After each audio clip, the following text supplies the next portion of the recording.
On May 15th, the World Health Organization released a new guideline on non-sugar sweeteners. The WHO recommendation says that using non-sugar sweeteners does not offer any long-term benefit in reducing weight in adults or children.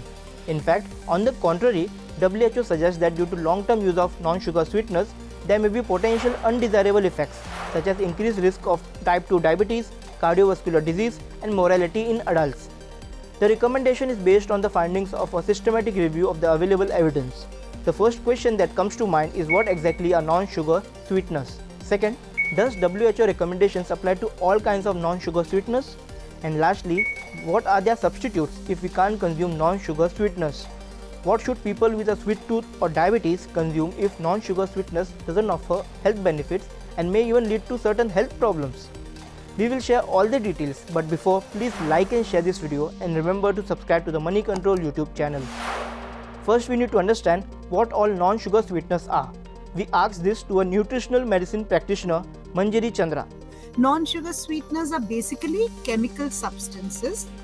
Largely, they are substances that are synthetic in nature, which were made to taste like sugar, and they were added to food so that you have the sweetness but you don't get sugar and there are no glucose spikes happening.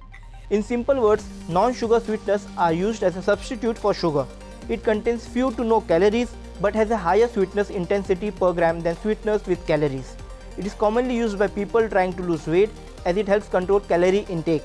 It is also known as non-nutritive sweeteners, artificial sweeteners, sugar substitutes, and high-intensity sweeteners. Generally, non-sugar sweeteners are found in manufactured foods and beverages or sold as a product that is to be added to foods and drinks by consumers. And how does consumer identify the non-sugar sweeteners in the product? One of the things that people should be wary of is sugar-free. The term that typically products or food manufacturing labeling uses, which people can find out, is basically to read the label of the packaging. If it is a packaged product, then you can read the label, and there is the FSSAI has very clear guidelines that if there's a non-sugar sweeteners used, then it has to be put on the label, so on the back panel or the front packaging of the labeling. However, the WHO recommendation does not involve personal care or hygiene products including artificial sugar such as toothpaste, skin creams, and medications. So what should be consumed if chemical-based non-sugar sweeteners are not ideal? You can eat regular sweets, but in moderation, in very, very minuscule amounts, because the way we live very sedentary lifestyles. We're mostly, sitting through our day on a chair to do our work. And with that, we cannot process the type of energy that sugar gives us in any form.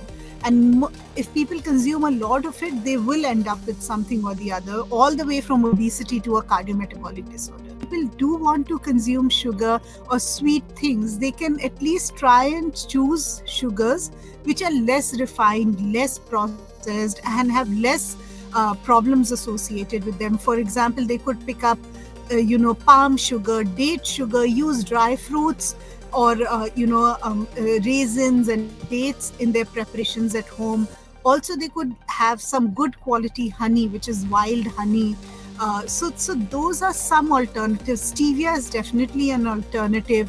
Erythritol is definitely an alternative. Does not still mean you can go all out and consume it without a capping. Even the WHO recommendation says that the best option is to reduce the sweetness of the diet and develop a habit of consuming less sugar.